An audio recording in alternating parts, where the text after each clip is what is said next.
Hello दोस्तों, investment अब शुरू चैनल में आपका स्वागत है। तो आज हम लोग बात करने वाले हैं कि अगर हमें स्मार्ट मनी कंसेप्ट्स में ट्रेड करना है, तो हमें स्टॉक ढूंढना कैसे होता है। तो यहाँ पर मैंने एक एग्जांपल ऑन करके रखा है जो कि है एनटीपीसी का। इसकी मदद से हम देखेंगे कि स्मार्ट मनी कंसेप्ट्स में ट्रेड करने के लिए हमें स्टॉक कैसे ढूंढना होता है। तो यहाँ पर आप देख सकते हैं, जहाँ पर ये ब्लू डॉटेड लाइन आ रही है, वहां से एक न्यू डे स्टार्ट हो रहा है। अगर आपको ये ढूंढना है कि कौन से वाले स्टॉक में स्मार्ट मनी कंसेप्ट के हिसाब से ट्रेड बन सकता है, तो सबसे पहली चीज जो आपको देखनी होगी वो होगी इम्पल्स मूवमेंट। क्या यहाँ पर एक आपको इम्पल्स मूवमेंट दिखती है? ये देखिए, सबसे पहले प्राइस यहाँ से ऊपर गया है और उसके बाद कितनी तेजी से यहाँ पर प्राइस नीचे आया है। ये जो बहुत बड़ी रेड कैंडल है, जो कि लगभग 0.87% डाउन है, इस तरीके की हमें एक बड़ी इम्पल्सिव बेरिश कैंडल मिलती है, तो तब हम यहां पर शॉर्ट का ट्रेड बनाने की सोच सकते हैं। सबसे पहले, ये एक स्टॉप हंट क्यों है? तो अब हम जो हमारी सारी कंडीशंस होती हैं उनको एक एक करके समझ लेते हैं। तो आप देख सकते हैं, कल यहां पर स्विंग हाइज बन रहे थे। एक हाई, एक बार हाई, दो बार हाई, तीन और चार। इन हाइज के ऊपर क्या होगा? इन हाइज के ऊपर जितने भी लोग जो शॉर्ट का ट्रेड बना के बैठे हैं उनके स्टॉप लॉस होंगे। तो आप देख सकते हैं, प्राइस आते ही एक बार यहां से ऊपर चले गया।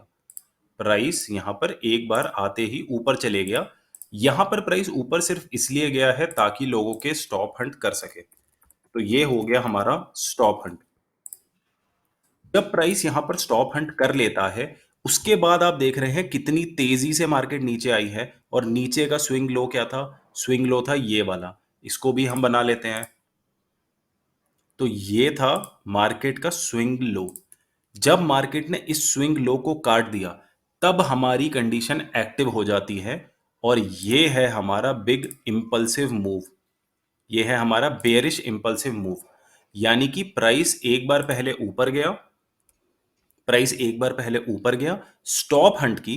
क्योंकि जितने भी लोग जिन्होंने इस स्टॉक को शॉर्ट किया था, वो सब यहां पर स्टॉप लॉस लगाएंगे और यहां पर बाय करेंगे। क्योंकि जब आप सेल करते हैं तो उसका जो स्टॉप लॉस होता है वो बाय का ट्रेड होता है। तो आपको यहां पर बाय करना पड़ेगा, मार्केट फोर्स करेगी उन सबको यहां बाय करने के लिए, और पूरी तेजी के साथ नीचे चली जाएगी। यानी कि यहां पर स्मार्ट प्लेयर इन्वॉल्व है। जब भी स्मार्ट प्लेयर इन्वॉल्व होता है, वो एक इम्पल्सिव बड़ी कैंडल बनाता है। स्मार्ट प्लेयर कभी भी छोटी कैंडल नहीं बनाता, क्योंकि जो भी स्मार्ट प्लेयर है वो ज्यादा पैसे के साथ, ज्यादा क्वांटिटी के साथ ट्रेड करेगा। तो ये जो आप छोटी छोटी कैंडल्स देख रहे हैं यहाँ पर, इनको हम नहीं मानते कि ये स्मार्ट प्लेयर ने बनाई है। लेकिन ये इस तरह की जो बड़ी कैंडल होती हैं, ये स्मार्ट प्लेयर बनाता है।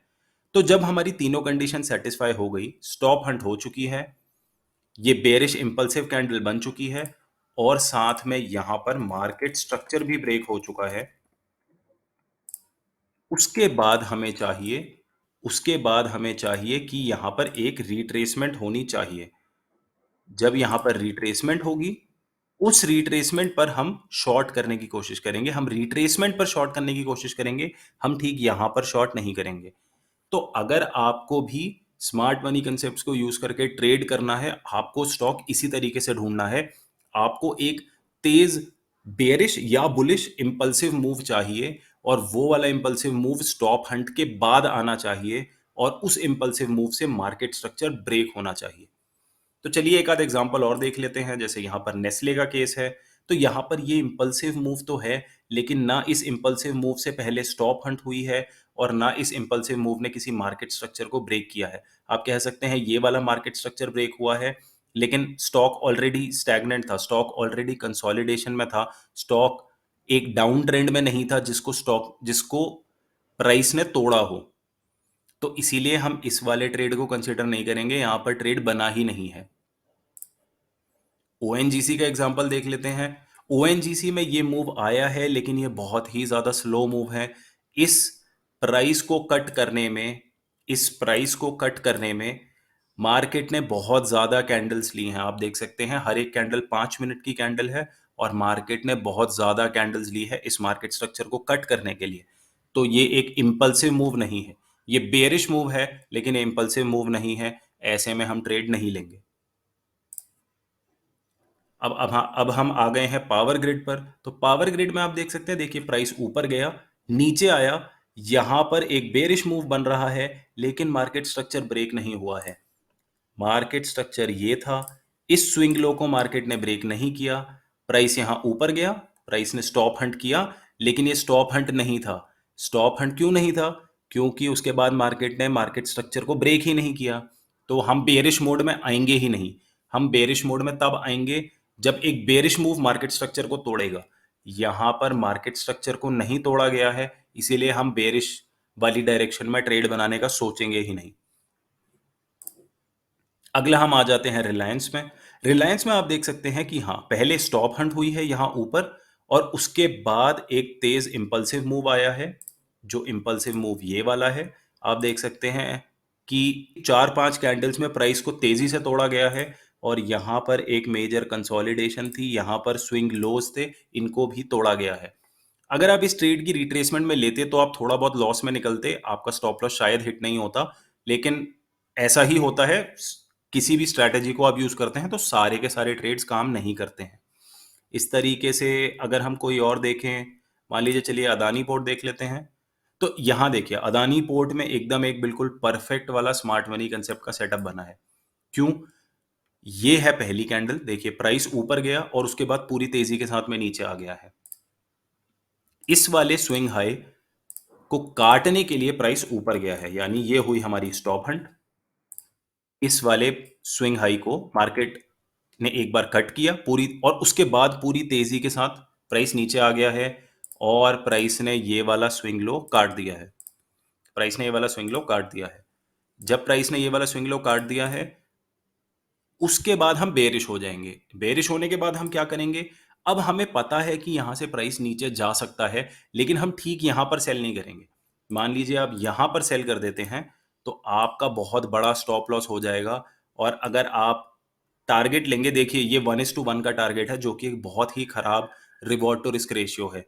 हमें ऐसा नहीं चाहिए। हमें क्या चाहिए? हमें चाहिए कि ये प्राइस रिट्रेस होना चाहिए। यानी अगर मैं यहां पर एक रिट्रेसमेंट ड्रॉ करता हूं, जो कि इस स्विंग हाई से इस पूरे मूव की रिट्रेसमेंट है, इस पूरे मूव की रिट्रेसमेंट कुछ इस तरह से है, तो हम ऐसी जगह पर शॉर्ट करने की कोशिश करेंगे, और उससे हमें एक अच्छा रिवॉर्ड टू रिस्क रेशियो मिलता है। तो इस तरीके से जब भी आप अपने चार्ट्स खोलते हैं, उस समय आपको यह देखना होता है कि कौन से वाले स्टॉक में सबसे पहले स्टॉप हंट हुई है। स्टॉप हंट होने के बाद एक तेज मूव आना चाहिए। तेज मूव अगर बेरिश है और उससे मार्केट स्ट्रक्चर ब्रेक होता है, तो उस समय हम बेरिश का ट्रेड लेने का सोचेंगे। और अगर इंपल्स मूव बहुत ज्यादा बुलिश है और उससे मार्केट स्ट्रक्चर ब्रेक हुआ है, तो हम लॉन्ग साइड का ट्रेड लेने की देखेंगे। तब हम शॉर्ट साइड का ट्रेड नहीं देखेंगे। तो ऐसे में आपको जो भी ट्रेड्स मिलते हैं, जैसे अभी हमें अदानी पोर्ट में मिला है, इसको आप अपनी एक वॉच लिस्ट में मूव कर सकते हैं, और फिर आप केवल उन्हीं स्टॉक्स पर फोकस कीजिए जहां पर स्टॉप हंट, एक तेज बेरिश मूव, और उसके बाद मार्केट स्ट्रक्चर ब्रेक, ये तीनों चीजें हुई हैं। उसके बाद आपका काम सिंपल है, आपको सिर्फ रिट्रेसमेंट का वेट करना है। जब रिट्रेसमेंट पूरी हो जाएगी, उसके बाद ही आप जाकर के अपनी एंट्री बनाएंगे। तो एक आध एग्जांपल्स और देख लेते हैं। जैसे यहां पर आप देख सकते हैं, प्राइस देखिए तेजी से नीचे आया है, लेकिन मार्केट स्ट्रक्चर ब्रेक नहीं हुआ, क्योंकि स्विंग लो यहां पर है। स्विंग लो यहां पर है, और ये वाला जो मूव है, इसने इस स्विंग लो को ब्रेक नहीं किया है। ये तेज इंपल्सिव मूव था, लेकिन स्विंग लो ब्रेक नहीं हुआ है, तो यहां पर स्मार्ट मनी कंसेप्ट्स का शॉर्ट का ट्रेड नहीं बनेगा। एक और एग्जांपल देख लेते हैं, एशियन पेंट्स। यहां पर स्टॉक नीचे आया है, लेकिन वो प्राइस रिट्रेस ही नहीं हुआ। कुछ कुछ ऐसे एग्जांपल्स होंगे। अगर मान लीजिए प्राइस यहां तक आने के बाद रिट्रेस हो जाता, प्राइस यहां से एक राउंड ऊपर आता, तो हम ऐसी जगह पर शॉर्ट कर सकते थे। इस जगह पर हम शॉर्ट करने का सोच सकते थे, लेकिन प्राइस नीचे गया, इंपल्सिव तेजी से नीचे गया, लेकिन ऊपर ही नहीं आया, तो रिट्रेसमेंट ही नहीं हुई। रिट्रेसमेंट नहीं हुई, यानी हमें सेफ एंट्री नहीं मिली। अगर हमें सेफ एंट्री नहीं मिलेगी, तो हम ऐसे स्टॉक में कभी भी ट्रेड नहीं लेंगे। एक्सिस बैंक को देख लेते हैं। देखिए एक्सिस बैंक नीचे आया है, लेकिन ये एक इंपल्सिव मूव नहीं है। यहां पर आप देख सकते हैं प्राइस तेजी से नीचे नहीं आया है, प्राइस ने बहुत ज्यादा समय लगाया है नीचे आने में।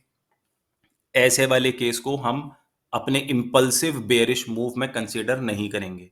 यानी कि ये वाला जो मूव है, ये एक इंपल्सिव बेरिश मूव नहीं है।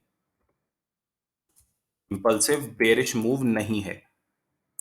ये बेरिश मूव है, लेकिन ये इम्पल्सिव नहीं है, इसलिए हम इसको कंसिडर नहीं करेंगे। तो इस तरीके से आप देख सकते हैं कि हम कई सारे एग्जांपल्स आज हमने देखे।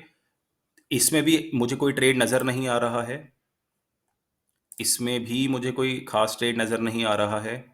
तो चलिए एक आध एग्जांपल्स और देख लेते हैं। देखिए, यहाँ पर प्राइस ब्रेक हुआ है, यहाँ नीचे प्राइस ने रिट्रेस किया है इधर ऊपर, उसके बाद लेकिन वो नीचे नहीं आया। अगर आप ये वाला ट्रेड लेते तो आपका स्टॉप लॉस हिट हो जाता।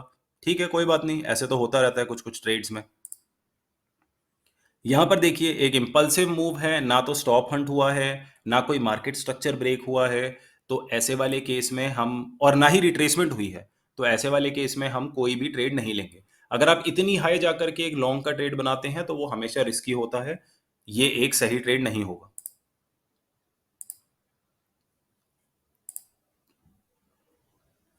जैसे कि आप ये देख सकते हैं, ये एक बहुत ज़्यादा बेयरिश मूव है, बहुत ज़्यादा इम्पल्सिव बेयरिश मूव है। यहाँ पर स्मार्ट प्लेयर इन्वॉल्व है, लेकिन प्राइस रिट्रेस ही नहीं हुआ।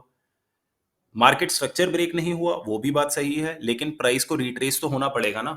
कई कई केसेस ऐसे होंगे जहां पर कि आपका स्टॉप हंट भी हो जाएगा, एक बहुत बढ़िया इंपल्सिव मूव आएगा, चाहे बुलिश है चाहे बेयरिश है, और उससे मार्केट स्ट्रक्चर भी ब्रेक हो जाएगा, लेकिन प्राइस रिट्रेस ही नहीं होगा। अगर प्राइस रिट्रेस नहीं होता है तो ऐसे वाले केस में हमें ट्रेड नहीं बनाना होता है, क्योंकि अगर ऐसे वाले केस में आप ट्रेड बनाएंगे आप बहुत ज्यादा रिस्क ले रहे हैं। तो इस तरह से आप अपने स्टॉक्स को छांट सकते हैं।